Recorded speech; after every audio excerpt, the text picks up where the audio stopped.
Think about the last wedding you saw. The flowers, the dress, the vows, the tears, the first dance. Everyone crying, everyone smiling, everyone thinking, this is the most natural thing in the world. But here is what nobody tells you at that wedding. Marriage has nothing to do with love. It never did. It was invented, deliberately, strategically, to solve one very specific problem. And that problem had nothing to do with romance. This is the real story of marriage. And once you hear it, you will never look at a wedding ring the same way again. Let's go back, way back. 300,000 BCE. Your ancestors are living in small tribes of 20 to 50 people. No cities, no laws, no Instagram, no relationship status. Here is the thing modern people completely get wrong about ancient humans. They think ancient life was restrictive, harsh, controlled. It was the opposite. Ancient humans had zero concept of my partner, zero concept of my child. The entire tribe raised children together. If a man went hunting and never came back, the child was still fed, still protected, still loved by everyone. Relationships formed and dissolved naturally. Nobody owned anyone.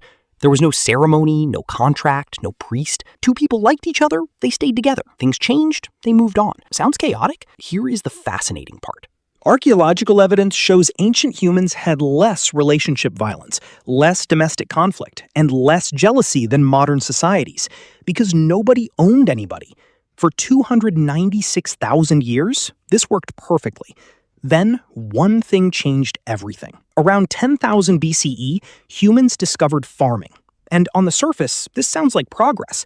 More food, more stability, more security. But farming introduced something ancient humans had never dealt with before: land. Suddenly, for the first time in human history, a piece of ground had value. You cleared it, you planted it, you built on it. It was yours. And here is where the problem started. When a farmer died, who got the land? Logically, his son, his bloodline, his heir. But wait, how does a man know which child is his? In a society where relationships are fluid, where women had multiple partners, a man had absolutely zero certainty that the child he was raising carried his blood. And this single problem, this one biological uncertainty, changed the entire structure of human civilization. Men needed a solution, a way to guarantee bloodline, a way to control inheritance. The solution they invented? Marriage. The earliest marriages on record, ancient Mesopotamia, around 2350 BCE, were not ceremonies. They were contracts, written on clay tablets, signed by families, filed with the local authority. The language used in these contracts is fascinating. The woman is described as transferred. Her father delivers her. The groom receives her. This was a property transaction. The bride was the asset being exchanged. The groom was the new owner.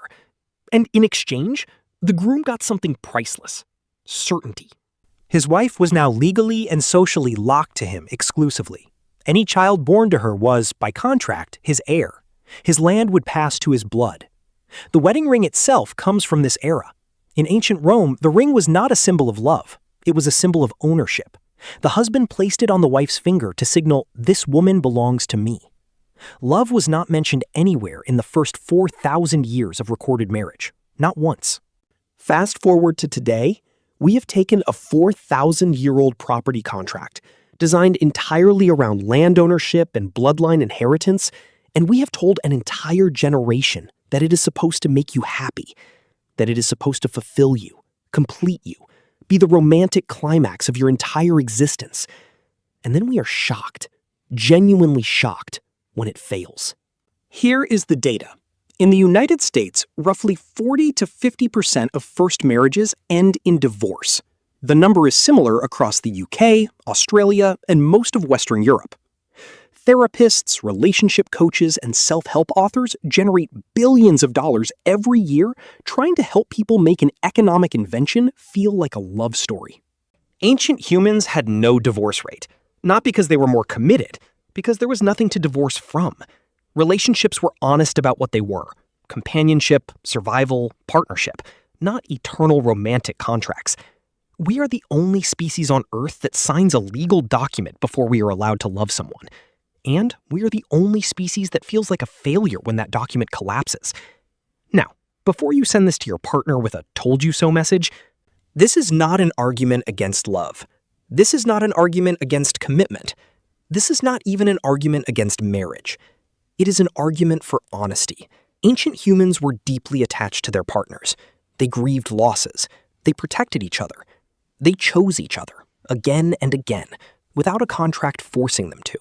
Maybe the most powerful thing two people can do is choose each other freely, every single day, without a legal document, without a ring that means ownership, without the fear that walking away means failure.